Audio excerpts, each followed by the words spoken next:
played a lot of games now. So just missed 6 games in the league in total. Consistent average rating, averaging, what's that? Averaging 7.18 a season. So he's doing everything right. Where did they finish in the league? Oh, that's one thing. I want to show you the league. What happened in the league? It's quite funny. So they finished second.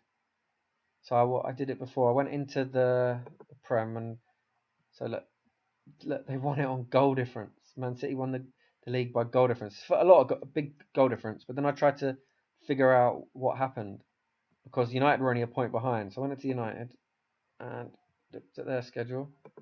Sorry, I'm digressing from Aiden's profile. We'll get back to that. But so the last game of the season, they drew at home to Hull 2-2. So funny. There wasn't any last minute stuff, but that's a bottle. Just needing to. Well, you don't know they needed to win yet because you don't know what position City and Liverpool are in.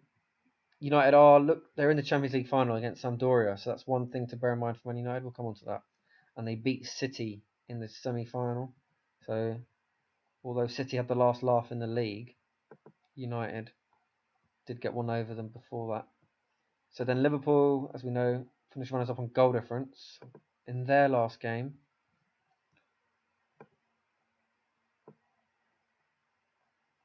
They squeaked out a win, but before that they'd lost to Ipswich 4-1, which is what cost them really. Bottled it. And then City,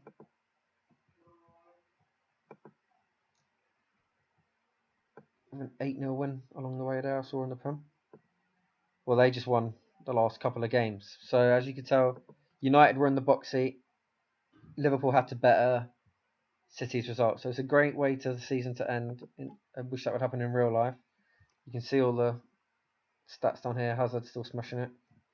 So going back to Aiden. It's unlucky not to win the Prem. Just lost out on goal difference. Let's see, any injuries, stuff like that. He's out for 5 weeks in the title running. Probably missed the game at Ipswich where they lost. And no, is it so 2025, 2023 didn't win anything. In 2019, and since his run of winning stuff.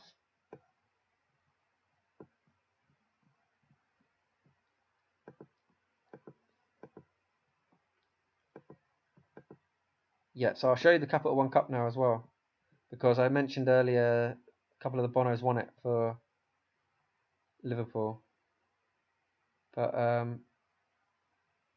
I'll show you that game later, just in case there is something. Yeah, I'll show you that game later. And going back to Aiden, as you can see, got a couple of awards, very award friendly. 4th, and as vice captain, I thought it was senior. Yeah, I've seen that before. Single runner-up. That's a good accolade.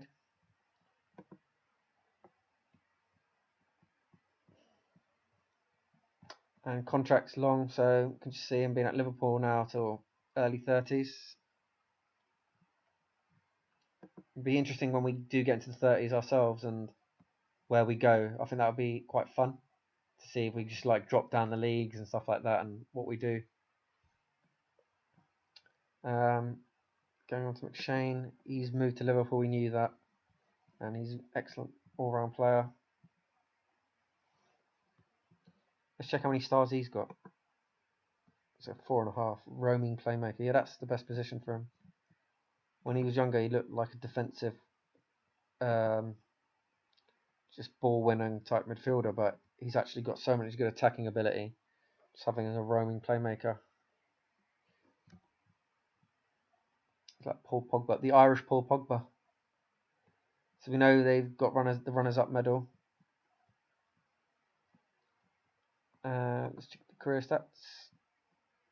So again, he played a lot, very consistent, more assists this year in 6 less games, better average rating. Just an excellent player. Missed a few games, so I'm thinking that's down to a bit of an injury or something. Hamstring, 3 months, quite a while, but he got it in pre-season, so probably only missed about 6 games. So all good on the McShane front. We know now from Liverpool what they did and didn't do. From just previously looking at Aiden. And contractually, he's only signed for Liverpool a couple of years ago, but he's 3 years to run. You imagine he'll stay like Aiden to Liverpool, early 30s. And then, interesting where he goes, because he's someone who's probably not going to ever drop down the leagues, because he could do a job low prem even to the age of 33, 4. He's got such great physical ability. Natural fitness, though, is one of his lowest attributes, so that means his physicals will come down a lot, and he'll have to he'll slip back into that sort of Pirlo, just register.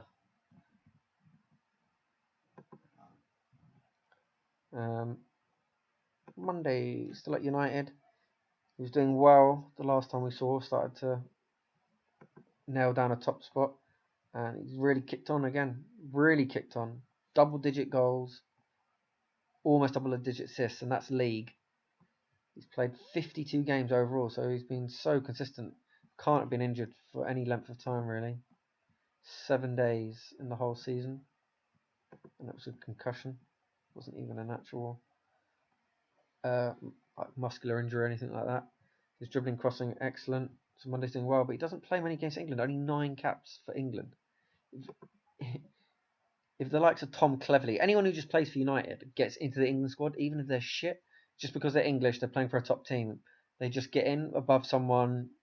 Like Klein's a classic example of Southampton. He has to do so much at Southampton for him to get into the team, whereas if United just brought through someone through their academy who happened to be English but wasn't that good, they'd just go automatically straight in. It's the same, it's opposite with Monday. He's like smashing it at United. He's consistent on the goal front actually over the last 3 years, and that's picked up, but it's the assists have really come on. But United, this is the closest they've been, I think, to winning the league. They bottled it, remember, on the last day, so they've been on a pretty barren spot as well. 6 years without a trophy and 2 trophies, and well, how long has Monday been there? He's been there since at least 2017. So in 8 seasons, all United have won is a Capital One Cup and a Community Shield. Bring back Moyes. Yeah, who is United's manager? AVB.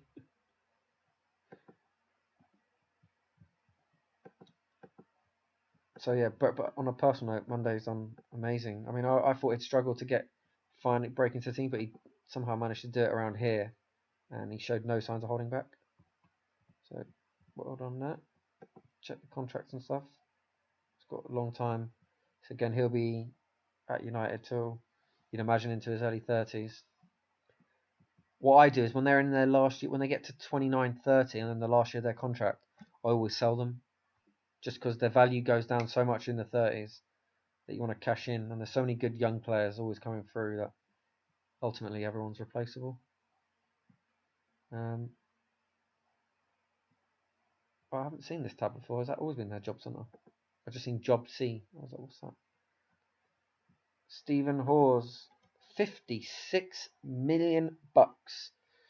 3 years left to run on the contract. So I've got a feeling he'll end up at someone like Barcelona or Real Madrid. Not necessarily in the next couple of years, but he could be one of those people that won't sign a new deal, because although City are stupidly rich, his next deal he'll probably want better than what he's on now, and he'll probably want it within 18 months of this contract ending. So in 18 months to 2 years, could see him move on to a bigger club, even though City finally did win the league. Just a brilliant player. Mentally excellent. Just a bit slow. Not a bit slow. He's still quick. He's almost 15 for speed, but his legs will go. It'll be the first thing to go when he's got all the technical and mental stuff, but his pace, fitness, and acceleration. So see him turning then into a deep line playmaker. at the moment.